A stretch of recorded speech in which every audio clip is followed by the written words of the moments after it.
मुजफ्फरनगर सिंचाई विभाग खंडगंग नहर द्वारा बनाई गई सड़क की गुणवत्ता पर गंभीर सवाल उठे। सड़क निर्माण के महज 5 दिन बाद ही सड़क उखड़ गई, लेकिन अब तक किसी जिम्मेदार अधिकारी या ठेकेदार पर कोई ठोस कार्रवाई नहीं हुई। इसी लापरवाही और संभावित भ्रष्टाचार के विरोध में किसान और आरटीआई कार्यकर्ता सुमित मलिक पेन्ना निवासी अनिश्चितकालीन भूख हड़ताल पर कचहरी परिसर में डटे हुए हैं। भूख हड़ताल के दौरान स्वास्थ्य विभाग की मेडिकल टीम ने सुमित मलिक का परीक्षण किया। टीम ने पाया कि उनका वजन लगभग 5 किलो कम हो गया है, शुगर लेवल 73 पर आ गया है और ब्लड प्रेशर लगातार कम हो रहा है। डॉक्टरों ने चेतावनी दी कि यदि भूख हड़ताल इसी तरह जारी रहे तो स्वास्थ्य को गंभीर नुकसान हो सकता है। सुमित मलिक ने आरोप लगाया कि सिंचाई विभाग के अधिकारी और ठेकेदार सड़क निर्माण में मिलीभगत और अनियमितताएं कर रहे हैं।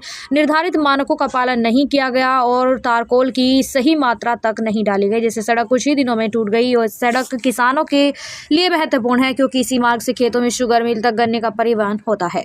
उन्होंने बताया कि 13 दिसंबर 2025 को उन्होंने प्रभारी मंत्री सोमेंद्र तोमर को लिखित शिकायत दी थी। शुरुआती जांच में सड़क की स्थिति खराब पाई गई, फिर भी न तो दोषियों पर कार्रवाई हुई न ही सड़क का पुनर्निर्माण कराया गया। सुमित मलिक ने एसडीओ, जई और ठेकेदारों के खिलाफ मुकदमा दर्ज करने, विभागीय जांच कराने और दोषी कंपनी को ब्लैकलिस्ट करने की मांग की। साथ ही वर्ष 2025-26 में सिंचाई विभाग द्वारा निकाले गए 35 सड़क टेंडरों पर भी सवाल उठाए गए। आरोप है कि कमीशन खोरी के चलते टेंडर बहुत कम दरों पर जारी किए गए हैं, जिससे निर्माण की गुणवत्ता प्रभावित हुई है। सुमित मलिक ने इन सभी टेंडरों की स्वतंत्र और निष्पक्ष जांच की मांग की है। किसान सुमित मलिक ने साफ कहा कि जब तक दोषी अधिकारियों पर सख्त कार्रवाई, सड़क का पुनर्निर्माण और संदिग्ध टेंडरों की जांच नहीं होती, उनकी भूख हड़ताल जारी रहेगी। इस आंदोलन को कई किसानों का और सामाजिक संगठनों का भी समर्थन मिल रहा है। अब सवाल यह है कि जिला प्रशासन इस गंभीर मामले में कब तक कार्रवाई करेगा या भ्रष्टाचार के खिलाफ उठी यह आवाज अनसुनी रह जाएगी।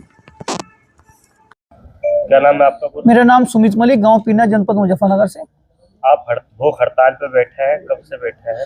मैं 1 जनवरी 2026 से भूख हड़ताल पे बैठा हूं। आज चौथा दिन है भूख हड़ताल का। मामला है सिंचाई विभाग का। सिंचाई विभाग ने 3 सड़कें बनाई ग्रामीण क्षेत्रों में और उनमें 5 दिन में सड़क उखड़ गई। मैं जब अपने खेत से उस सड़क से गुजर रहा था तो तब मैंने देखा और वो मैंने प्रशासन को बताया और 13 दिसंबर 2025 को मैंने माननीय प्रभारी मंत्री सोमेंद्र तोमर जी, जो मुजफ्फरनगर प्रभारी मंत्री है, उन्हें मैंने मुजफ्फरनगर आ रहे थे वे एक मीटिंग में, तो वहाँ उन्हें मैंने शिकायत पत्र दिया। तो तभी डीएम साहब ने कार्रवाई करवाई। कार्रवाई में सीडीओ साहब मौके पर गए, उन्होंने भी नाराजगी जाहिर करी कि वास्तव में सड़क में खराब स्थिति उन्हें दिखाई दी। सैंपलिंग की गई, सीडीओ साहब के माध्यम से सैंपलिंग की गई 3 जगह पर अलग अलग स्थानों से। उनकी जांच रिपोर्ट गई, जांच सैंपल में फैलाई पाई गई। उसमें भ्रष्टाचार समसीमा पर पाया गया क्योंकि उसमें उसकी तारकुल की मात्रा नहीं थी, उसकी जो लेयर होती है, मोटाई होती है, वो भी नहीं थी। जो नीचे उसके मतलब उसकी टेक्निकल जो चीजें होती है पूरी बारीकी से, वो तो एक इंजीनियर बता सकता है। उसमें तमाम वो सारी चीजें जो मुझे बताया गया है उसमें खामियां पाई गई है। तो मेरा जांच रिपोर्ट लग के शासन को जिला अधिकारी माध्यम के द्वारा चली गई थी 2 सप्ताह पहले, लेकिन अभी तक भी कार्रवाई नहीं हुई है। मुझे दुख इस बात का है कि जब माननीय मुख्यमंत्री जी का सपना है कि भ्रष्टाचार किसी भी सूरत में बर्दाश्त नहीं किया जाएगा, तो अधिकारी कुछ कर्मचारी मिली भगत से ठेकेदारों के साथ मिलकर भ्रष्टाचार चरम सीमा पर पहुंचाते हैं और उसका खुलासा है तो कार्रवाई निश्चित होनी चाहिए। उसी लिए मैं भूख हड़ताल बैठा हूँ। आज मेडिकल प्रशिक्षण क्या गया? चौथे दिन क्या चौथे दिन आज जो मेरी मेडिकल जो उन्होंने किया है डॉक्टरों ने, उसमें मेरा पहली तारीख से आज चौथे दिन तक 5 किलो मेरा वेट घटा है और शुगर भी कम आई है 73। वो बता रहे हैं कि कल अगर 70 से नीचे आती है तो दिक्कत बन सकती है और जो ब्लड प्रेशर है वो भी डाउन है। तो कब तक धरना है? मेरा अनिश्चित काल के आमरण तक मैं बैठा हूँ। सिटी मजिस्ट्रेट भी रात को आए थे आपके पास? सिटी मजिस्ट्रेट साहब भी रात आए थे, समझाने का प्रयास उन्होंने किया। उन्होंने कहा कि ठंड बहुत ज्यादा है, शीतलहर चल रही है, आप घर चले जाओ। हम लोग इस पर कार्रवाई कर रहे हैं। डीएम साहब ने कहा है कि कार्रवाई पूरी सख्त हो रही है। तो मेरा प्रशासनिक और फिर रात्रि समय 10 बजे सीडीओ साहब को फोन आया, उन्होंने भी ये कहा कि भाई मैं कल आ जाता हूं, तुम धरना समाप्त कर दो। और कार्रवाई मैंने बहुत कैडी हमने चिट्ठी बनाई है प्रशासन को, डीएम साहब ने, और पक्का कार्रवाई होगी। लेकिन क्योंकि पिछले कुछ राजनीतिक ऐसे फेस हैं जो मजबूत हैं, सत्ता पार्टी के बड़े नेता हैं, वे उन लोगों को बचाने में लगे हैं। क्योंकि एक जो सिंचाई विभाग का जेई है, उधम सिंह नामक व्यक्ति, जो मुझे पता लगा कि वो जो जेई है वहां पे, और उसके यहाँ 15-12 साल से भी अधिक नौकरी कर रहे हैं। इसी जिले में यही ज्वाइनिंग हुई थी और यही रिटायर होकर जाएंगे, ऐसा मुझे लगता है।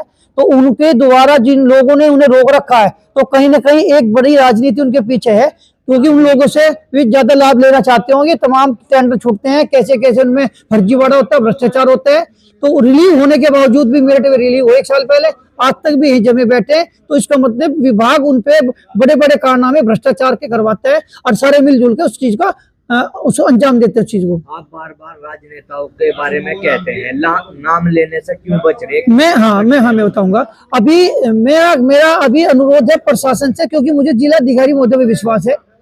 प्रशासन जो पॉलिटिकल आदमी फेस है वे सबको पता है कौन है, ठीक है जी। मैं सब जमा होगा ना, लास्ट स्टेज आओगी, मैं नाम सब बताऊंगा, पूरी चीजें बताऊंगा, किस किस का टेंडर कहाँ कहाँ हुआ, क्योंकि कंपनी जिसके नाम है, जिन कंपनियों के नाम टेंडर है, वे यहाँ जनपद के सत्ताधारी नेता के संरक्षण में वे लोग ठेकेदारी करते हैं और उनका सबको पता है। समय आने पर मैं भी बता दूंगा। अब क्या दिक्कत आ रही है आपको बताने में? मुझे दिक्कत आ रही, अभी इंतजार में कर रहा, मुझे प्रशासन पे कार्रवाई पे विश्वास है और निश्चित रूप से कार्रवाई होगी। फिर मैं बड़े लेवल पे बहुत सारी चीज इकट्ठी करके और बताऊंगा, क्योंकि मैं क्या राजनेताओं से खतरा भी है ना? मुझे खतरा है कि लोग बाग मेरी हत्या करवा सकते हैं, लेकिन मैं परमात्मा से डरता हूँ, इंसान से डरा करता।